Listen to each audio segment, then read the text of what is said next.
abagera kuri miliyoni 200 zirenga b'abakobwa se cyangwa b'igitsina gore barasiramuwe ku isi.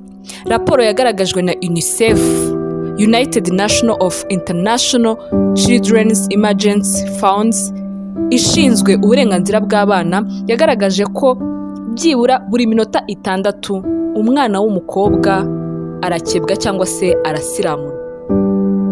Itariki 6 z'ukwezi kwa kabiri ni umunsi uba ku isi hose mu gukomeza kurwanya icyo bita MGF, mutilation genitale féminine, cyangwa se ikatwa cyangwa ikebwa ry'imyanya ndangagitsina y'umwana w'umukobwa. Iyo tariki yatangiye kubahirizwa kuva mu 2003 ubwo umugore wo muri Nigeria, Stella Obonjo, première dame du Nigeria, yarahagarariye cyangwa se ari mu bakangurambaga barwanyaga icyo gikorwa cya mutilation genitale féminine. Yanabigaragaje mu nama ya Inter-Afrique agaragaza ko icyo gikorwa gakondo kigira ingaruka ku buzima bw'abana b'abakobwa bakiri bato ndetse no mu gihe bakuze. Mbere yuko dukomeza nagira ngo mbanze nshimire abantu bose bakomeje kudukurikira ndetse banakoze subscribe kuri channel yacu ya Trumpet TV. Nanasaba wowe utarakora subscribe kugira ngo uyikore, ntago bigoye no gukanda kuri ako kantu k'umutuku, hanyuma ntuzongere gucirwa na byiza byinshi turimo kubategurira. Murakoze. Ushobora kwibaza uti se iyo excision cyangwa se mutilation genitale féminine ikorwa gute? Ni ikatwa ry'agace gato cyangwa kanini ku gitsina cy'umukobwa. Ni ikatwa rya clitoris. Iyo clitoris habaho uburyo butatu bw'ikatwa cyangwa ikebwa. Hari ubwo clitoris bayikebaho agace gato cyangwa se bakayikebana na petite lèvre cyangwa se bakayikebana na grande lèvre. Bivuze ngo bashobora kuyikeba y'ubwayo yonyine cyangwa se bakayikebana n'ibice byayo byose. Iyo clitoris rero nayo ifite akamaro mu buryo busanzwe ku mugore. Kimwe mu kintu cy'ingenzi cyangwa se uruhare runini rwa clitoris nuko ariyo ifasha umugore mu byishimo bye. Kandi ubushakashatsi bw'Ababritannique bwerekanye neza ko clitoris ntago ifasha umugore mu kwishima gusa, ahubwo ishobora no kumufasha mu gihe cyo gutwita.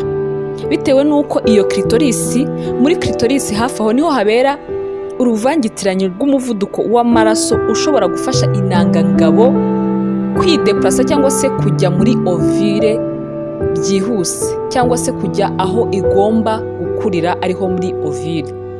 Byumvikana neza ko mu gihe rero umugore abuze icyo gice cy'ingenzi ku mubiri we, ari nkaho ubuzima bwe baba bwangije cyane, kuko ababuze ikintu kinini cy'ingenzi mu buzima bwe bw'ibyishimo nk'umukobwa. Bimwe mu bihugu bikunda kugaragaramo uwo muco cyangwa se iyo mihango yo gusiramura abana b'abakobwa harimo Djibouti, Egypt, Ethiopia, Eritrea, Guinea, Mali, Sierra Leone, Somalia, Sudan ndetse na Senegal. Gusa ntabwo bigaragara mu bihugu byo muri Afurika gusa, kuko no muri Aziya y'Amajyaruguru hariho aho bakora uwo muhango, harimo igihugu cya Indonesia, Malaysia, Peru, Colombia, mu Buhinde ndetse n'ahandi hagiye hatandukanye ku isi. Benshi kandi bakunda kwibaza ati ni ukubera iki bikunze kuba mu bihugu bya Afurika byiganjemo abari mu idini ya Islam. Ariko byumvikane neza ko nta hantu uwo muco cyangwa se uwo muhango bifite aho bihuriye n'idini runaka, kuko muri hadith cyangwa se muri Qur'ani nta murongo cyangwa se no muri Bibiliya nta murongo n'umwe uvuga cyangwa se ushishikariza umuntu wari wese mu gukora igikorwa cyo gusiramura abana b'abakobwa.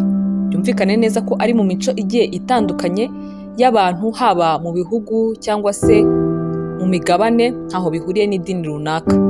Iki gikorwa gikorerwa umwana w'umukobwa, akenshi hari abo babikorera bakiri bato bakivuka cyangwa se bari hagati y'imyaka 10 na 13. Ni igihe umwana w'umukobwa aba akiri muto agahura n'ukuri k'ubuzima imburagihe. Ibi ngibi kandi aho bigoranira nuko ni igikorwa ukorerwa n'ababyeyi bawe. Ababyeyi bawe nibo bantu bakabaye bakurinda, akaba aribo bagukorera ibintu nk'ibyo, nubwo nabo rimwe na rimwe babibwira ko bakugirira neza, gusa bitera igikomere kinini ku mwana ukorewe ibyo bintu, kuko harimo ububabare, ko aho bikorerwa ni ahantu hariho hose usibye kwa muganga. Nta kinya ni ububabare bukomeye uba ubonye cyangwa se uhuye nabwo mu bwana bwawe kandi ukabikorerwa n'ababyeyi bawe, by'umwihariko mu myanya y'ibanga y'umuntu muri rusange. Dr Ganda Hatem akaba ari umujenekologe, obstétricienne, médecin chef à la maison de femmes de l'hôpital de la Fontaine de Saint-Denis à région parisienne, mu kiganiro yagiranye na televiziyo RFI yasubije mu bimwe mu bibazo benshi bibaza ku bijyanye n'isiramurwa ry'umugore cyangwa se umukobwa. Rimwe muri ibyo bibazo yabajijwe harimo iki ngiki kivuga ngo ni izihe ngaruka ziterwa no gusiramurwa k'umugore ku buzima bwe. Yasubije agira ati ingaruka ziratandukanye gusa zifite ingaruka mbi cyane, niyo mpamvu dukwiye gushyira hamwe mu gukomeza kurwanya iki gikorwa kigahagarara burundu. Zimwe muri izo ngaruka harimo no gupfa, kuko muri icyo gikorwa igihe bakigukorera ushobora no gupfa bitewe na hemorrhage cyangwa se kuva amaraso menshi muri icyo gihe barimo barabikora, cyangwa se nyuma gato y'uko ugikorewe ukaba wakicwa n'ama-infection bitewe n'uko akenshi bikorerwa ahantu hatari kwa muganga, hatari uburyo bwo kukurinda ayo ma-infection cyangwa se bwo kugutera n'ikinya, bikaba ari n'ububabare ku mubiri w'umuntu bukabije.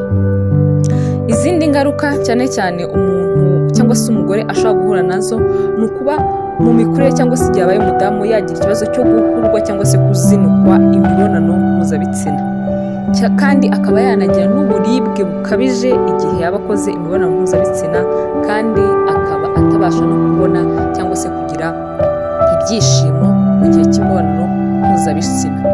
Hashobora kandi no kubaho ikibazo gikomeye mu gihe atwite cyangwa se mu gihe arimo abyara. Kandi ikindi kibazo yagaragaje ni uburyo umuntu yibona ku mubiri we.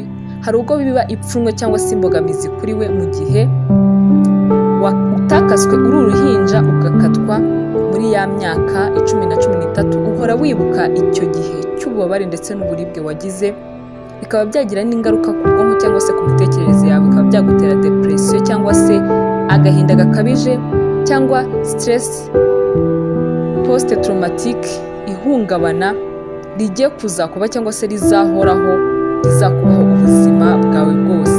Muri make yavuze ko bifite ingaruka zikomeye. Ikindi kibazo yabajijwe ni ikibazo gikunze kwibazwa na benshi ku buvuzi bugezweho bukorerwa abakobwa cyangwa se abagore baba barahuye n'ikibazo cyo gusiramurwa bakiri bato, bifuza kuba bakongera kubona ubuzima bwabo busanzwe cyangwa kuba bagira ibyishimo mu gihe bakora imibonano mpuzabitsina. Ubu buvuzi rero bukaba bwaramenyekanishijwe cyane n'umuganga w'umufaransa witwa Pierre Flordes, akaba ari umwirologe, akaba yaribanze cyane ku bintu bijyanye n'ubuzima bw'abagore cyangwa ibyishimo by'abagore, dore ko yananditse igitabo cyitwa Plaisir de la femme cyangwa se ibyishimo by'umugore. Akaba ari wamamaje cyane rero ubu buryo bwo kuvura cyangwa se kongera kubagwa ku mukobwa cyangwa se abagore baba barahuye n'ikibazo cyo gusiramurwa, aribyo bita reconstruction du clitoris cyangwa se chirurgie plastique reconstructrice du clitoris. Ni uburyo ashobora kubagwa cyangwa se umukobwa wasiramuwe ashobora kubagwa muri iyo myanya ye y'ibanga kugira ngo byongere kumwongerera ubushobozi cyangwa ububasha bwo kuba yagira ibyishimo mu gihe cyo gukora imibonano mpuzabitsina. Rero ibyiza bigaragaza ukuba umuntu yakorerwa ubuvuzi harimo amavuta baguha yo koroshya cyangwa se gukuraho igikomere, inkovu uba ufite. Ikindi ubu buvuzi bugukorera ni ukukugabanyiriza ububabare, kuko umuntu akomeza kugenda ahura n'ububabare mu myanya y'ibanga. Ikindi ni ukukongerera nyine ibyo byishimo nk'umugore muri make. Kandi n'ikindi kintu bigufasha, ubuvuzi bugufasha ni mu bijyanye n'imitekerereze cyangwa se ubwonko bwawe. Mu bantu bahuye cyangwa se bagize amahirwe yo kubona ubuvuzi, bagomba kuganirizwa byibura mu minsi 10. Akaba ariwe umuganga ukomeza kumukurikira amuganiriza, amwubaka buri mu minsi 10 nyuma y'uko akorerwa ubwo buvuzi, byibura mu gihe cy'amezi 6. Ibyo bikaba byose ari bimufasha kuba yakongera kuba umuntu mushya, dore ko atagira ingaruka ku mubiri gusa inyuma, ahubwo no mu mitekerereze aba yagize ikibazo.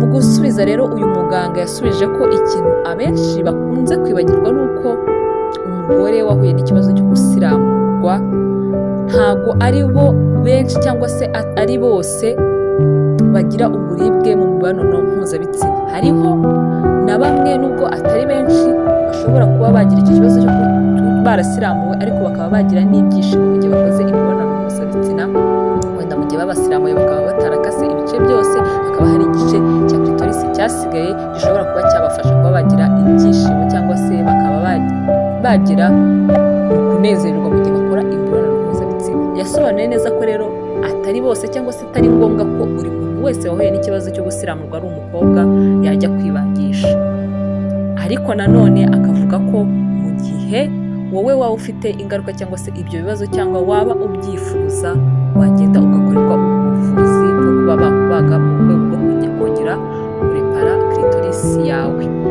Gusa akanavuga ko mu by'ukuri bitewe n'ibibazo umuntu aba yarahuye nabyo, kubagwa cyangwa se kuba yakorerwa ubuvuzi ntabwo ari cyo gisubizo ku muntu warahuye n'icyo kibazo, bitewe n'uko asobanura neza ko icyo ari igisubizo kiri ku mubiri inyuma, ariko mo imbere haba hakirimo ibindi bikomere. Bivuze ngo ikintu cya mbere ni ukubanza gukemura ikibazo cy'ingenzi ari cyo kiri mu mitekerereze, kuko benshi baba barakorewe ibyo bintu bakiri batoya bagahura n'ihungabana bagenda bibuka igihe cyabo cyose. Ni ukuvuga ngo rero ntabwo kubagwa cyangwa gukorerwa ubuvuzi bikemura ari cyo gisubizo cyonyine gihari. No gufashwa ku bijyanye n'ubuzima bwo mu mutwe biba ari ingenzi. Ngayo nguko rero ku bijyanye no gusiramurwa cyangwa se isiramurwa ku bana b'abakobwa, ni igikorwa kitari cyiza kibakorerwa kandi gifite n'ingaruka, kandi buri muntu wese agomba no gukomeza kwirinda ndetse no kurwanya. Murakoze. Yari Ishimwe Vanessa hamwe na Warden the Great. Nkomeza kwibutsa gukora subscribe, share na like kugira ngo ibyiza tubategurira bizajya bikomeza kubageraho. Murakoze.